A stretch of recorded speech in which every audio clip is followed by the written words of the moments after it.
Kamakailan lamang ay inanunsyo ng Commission on Elections o COMELEC na ang pagpaparehistro ng mga botante para sa barangay at SK elections ay na-reschedule, kung saan inilipat ito sa huling linggo ng Oktubre taong kasalukuyan hanggang Hulyo taong 2026 sa halip na sa dating schedule na dapat sana ay mula Hulyo 1 hanggang 11 taong 2025. Ayon sa naging panayam kay Atty. Reddy Balarbar, ang siyang mga acting regional election director ng COMELEC Region 1, na isa sa dahilan ng paglipat nito ay para sa mas mahabang preparasyon ng COMELEC para sa pagpaparehistro dahil mayroong ilang pagbabago kung saan kasama na sa Automated Biometric Identification System ang pag-i-scan ng iris ng mga botanteng magpaparehistro para ito sa dagdag na seguridad upang maiwasan at mawala ang makumakalat na impormasyon na nagkakaroon ng multiple o double registration.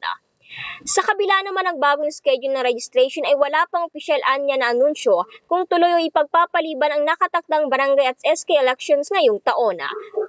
Dagdag pa nito na tuloy-tuloy pa rin naman ang kanilang paghahanda habang hinihintay kung lalagdaan ni Pangulong Marcos Jr. ang panukalang batas na nagpapaliban dito at nagpapalawig sa termino ng mga barangay at SK officials mula 3 taon hanggang 4 na taon. Samantala sa isasagawang registration naman sa Oktubre ay patuloy pa rin nilang isasagawa ang Registration Anywhere program o RAP sa ilang mga lugar para sa mas mabilis at madali na pagpaparehistro ng mga botante.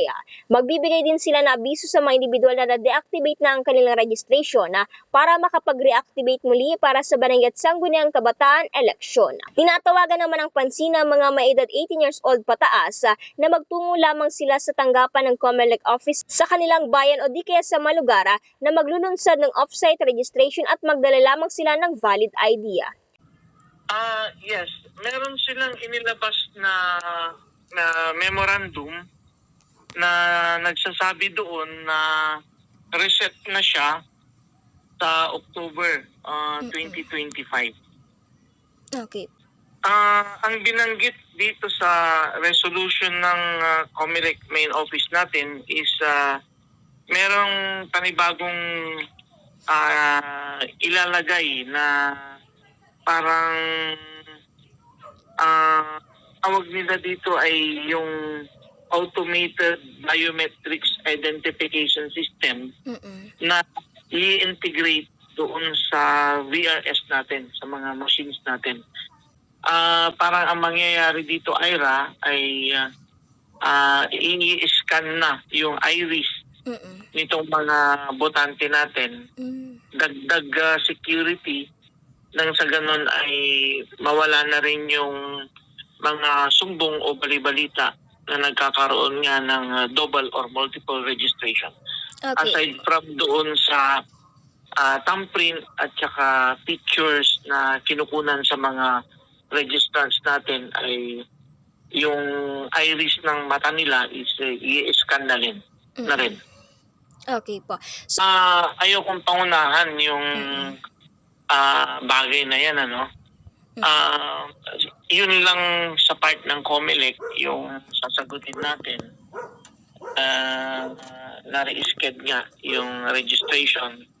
Pero yung sa naka-schedule sana na barangay and SK elections ay isinabit na sa ating mahal na Pangulo yung bill kung saan ay sabi nila mare-reset daw yung election by November 2026, pero hindi pa naman kasi pinipirmahan ng ating mahal na Pangulo yung bill na yan. okay. Yes, in fact, may directive sa main office natin na linisin pa yung listahan ng mga botante natin. Okay po. Before the resumption of the continuing registration sa October. Okay. Yes, tuloy-tuloy pa rin yan, Ira, yung Register Anywhere program natin sa mga piling syudad at capital town dito sa Region 1. So wala na ring rason yung ating mga botante na hindi sila makapagpa-register. Aside from that, meron din kami ginagawa ng mga off-site registrations sa mga barangay. Pinupuntahan na ng mga COMELEC officials natin yung mga barangays nang sa ganun ay makapagpa-register na sila at hindi na kailangan pang pumunta sa aming mga opisina. Nang sa ganun hindi na rin masayang yung kanilang oras. And in fact, idagdag ko na rin dyan, Ira, maski Sabado at Linggo ay bukas tayo. Okay At po. holiday pala, at holiday, yes, including holidays. Okay. Itong nakaraang linggo ay meron ding ibinigay na directive sa atin na wag mo nang mag-deactivate. Instead, more on reactivation tayo. But nangyari yung na yan, yung resolution na yan, noong wala pa itong balita nga na ma-reset itong registration natin. So malamang kaysa sa hindi, meron na rin silang matatanggap na notice na deactivated voters sila, nang sa ganun ay mabigyan sila ng tsansa na mag-reactivate na rin. Yes, doon sa mga edad 18 and above, pwede kayong pumunta sa mga opisina ng mga election officer or hintayin na lang yung off-site registration natin sa inyong mga lugar at sa mga piling paaralan, mga malls.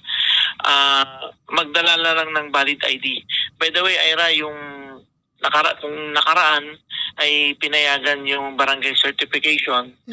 This time around ay hindi na yan papayagan ng Commission on Elections. Okay po. Well, yes, nais ko na lamang magpasalamat sa mga taga-Region 1, mga botante ng Region 1.